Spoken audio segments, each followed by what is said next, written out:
मंदिर निर्माण और स्वतंत्र रास्ता निर्माण निमंते परिप्रेक्षी एक स्वतंत्र कार्यक्रम अनुष्ठित। केन्द्रापड़ा जिला आली ब्लॉक अंतर्गत अरगल पंचायतर बहु पुरातन प्रसिद्ध श्री श्री नृसिंहनाथ मंदिर निर्माण और बांगरा ठारू नृसिंहनाथ मंदिर पर्यंत एक स्वतंत्र रास्ता निर्माण परिप्रेक्षी मंदिर परिसर मध्य स्थानीय सरपंच दीप्तिबाला साहू सभापतित्व अनुष्ठित सभारे आलीर विधायक प्रताप केशरी देव और बिंझारपुरर विधायिका तथा विरोधी दलर मुख्य सचेतक प्रमिला मल्लिक जोग देथिले। सम्मानित अतिथि भावे बिंझारपुर ब्लॉक अध्यक्षा रंजिता कुमारी दास, पूर्वतन सरपंच निखिल सामल, शिक्षाविद गुरुचरण थाटोई, समाजसेवी कैलाश चंद्र सेठी प्रमुख जोग देथिले। दीर्घदिन मंदिरर कर्मकर्ता और ग्रामवासी दाबी थिला जे मंदिर और रास्ता किभली शीघ्र निर्माण हेबो। से विषय को हृदयंगम करी दुई विधायक विधायिका से दुईटी कार्य किभली शीघ्र हेबो से विषय रे प्रतिश्रुति देथिले। मंदिरर कर्मकर्ता और ग्रामवासी माने भूरी भूरी प्रशंसा करथिले दुई विधायक और विधायकंकु।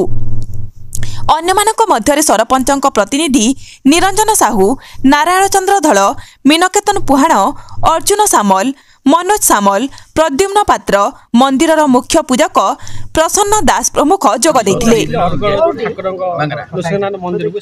आज मो विधायक आली साहब आमर वरिष्ठ विजु जनता दल नेत्री श्रीमती प्रमिला मल्लिक जे बिंझारपुर विधायिका अच्छा आम दी जन आज अरगल ग्राम पंचायत अरगल ग्राम नृसिंहनाथ प्रणांगन में समस्त अच्छु।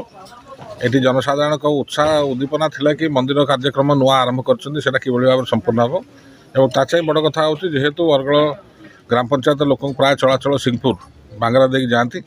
ये गोज बांगरा बोली गोटे छोट हैमलेट विलेज अच्छी बांगरा ग्राम पंचायत जोटा कि जाजपुर जिला बिंझारपुर निर्वाचन मंडल अंतर्गत अटे।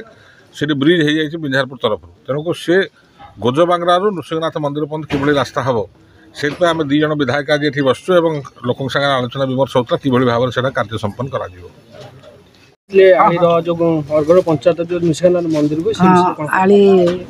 निर्वाचन मंडल अरगल पंचायत रे प्रभु नृसिंहनाथ दर्शन करार सौभाग्य आज मुझे प्रभु नृसिंहनाथ मंदिर गाँ लोक समस्त मिसिक तैयारी करछंती। से मंदिर के भली भाव कंप्लीट हेबो समस्त साहाय्य सहयोग लोडिकी से मंदिर करछंती।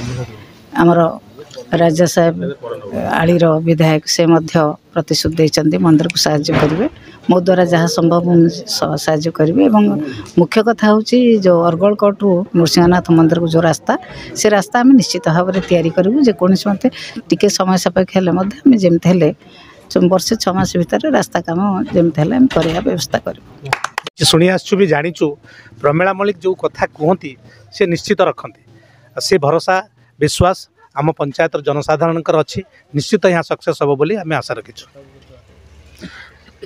अरगल ग्राम पंचायत सरपंच दीप्तिबाला साहू अधूरा स्वप्न जहाँ अच्छी बिंझारपुर विधायिका आली विधायक आसिकी आमको माने उत्साहित करिसेंती जे हाँ गाँव रास्ता घाट गमनागमन असुविधा होता रास्ता करने प्रतिश्रुति देकी जाइछंती आ मंदिर जो अपूर्णांग अवस्था अच्छी ता पूर्णांग करने भी प्रतिश्रुति देइछंती।